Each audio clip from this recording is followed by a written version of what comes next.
Hello everyone, welcome po to Pinoy TV guys, no. Yan, pakinggan po natin guys ang ito po yung mensahe po ng ating mahal na Vice President Inday Sara Duterte. Tungkol po ito guys sa mga paninira sa kanya, mga banat sa kanya. Ito po yung issue dahil sa confidential funds, no. Kaya panoorin po natin guys at pakinggan po natin ang kanyang mga paliwanag para po ito ay sa mga taong gustong siraan siya, sa mga taong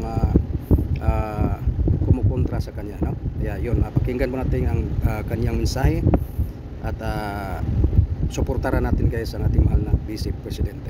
Okay? Watch this video. Thank you, bye-bye. May oras para sa lahat at hindi ito ang panahon ng paninira at pamumulitika, lalo na malayo pa ang susunod na halalan para sa pagkapangulo.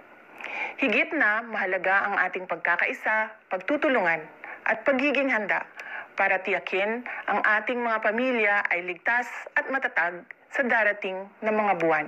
Huwag kayong sumama sa anumang uri ng pang-aapi. Sa halip, sa mga oras ng kagipitan, magmasid at magkilala kung sino ang tunay na mga kaibigan na nasa inyong tabi. Lahat ng bagay sa mundo ay may kanya-kanya. Mga minamahal kong kababayan, ako ay lubos na nagpapasalamat sa inyong walang patid na suporta sa opisina ng Vice Presidente at sa gagawaran ng edukasyon. Ang inyong matatag na paniniwala sa kahalagahan ng aking trabaho at sa positibong pagbabago na aking maiaambag sa pag-udlad ng ating bansa ay siyang nagbibigay lakas at inspirasyon sa akin upang magpatuloy sa pagserbisyo sa ating bayan. Maraming salamat sa mga gumawa ng green ribbons bilang pagpapahayag ng suporta sa akin. Naiintindihan ko ang inyong pagkadismaya at galit hinggil sa mga issue tulad ng pakikialam sa budget at usapin ng confidential fund. Ang mga hamon sa pamumulitika ay maliit lamang kumpara sa mas matinding pagsubok sa ating ekonomiya bilang epekto ng posibleng paglaki ng tunggalian ng Israel at Hamas at tumatagal na digmaan sa pagitan ng Ukraine at Russia. Hinihikayat ko ang bawat isa sa inyo na tutukan ang paghahanda sa darating na panahon ng taghirap, lalo na sa patuloy na pagtaas ng presyo ng pagkain at iba pang bilihin. May oras para sa lahat at hindi ito ang panahon ng paninira at pamumulitika, lalo na malayo pa ang susunod na halalan para sa pagkapangulo. Higit na mahalaga ang ating pagkakaisa, pagtutulungan at pagiging handa para tiyakin ang ating mga pamilya ay ligtas at matatag sa darating na mga buwan. Huwag kayong sumama sa anumang uri ng pang-aapi.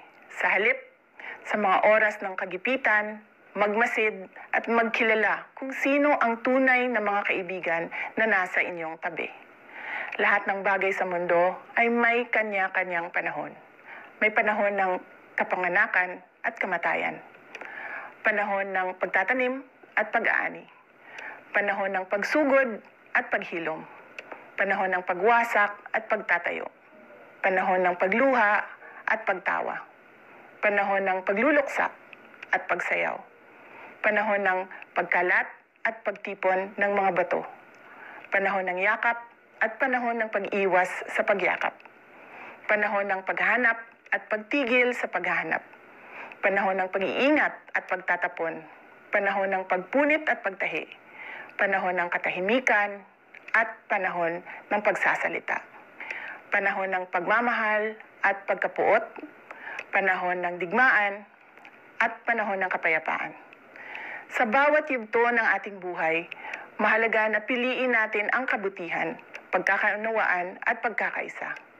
Sa bawat panahon, maging matatag tayo sa pagharap sa hamon at maging handa sa pagtanggap ng pagbabago. Ang mensahe ko na ito ay naglalaman ng mga salita mula sa aklat ng Ecclesiastes na nagpapakita ng mahalagang mensahe tungkol sa mga panahon ng buhay at kung paano tayo dapat kumilos at mag-isip sa bawat isa sa mga ito. Magtulungan tayo para sa kapakanan ng ating bansa. Maraming salamat sa inyong patuloy na suporta at tiwala. Mga kababayan, patuloy tayo maging matatag sa pagtaguyod ng isang bansang makabata at mga batang makabansa. Ang lahat para sa Diyos, sa bayan, at sa pamilyang Pilipino. Syukran.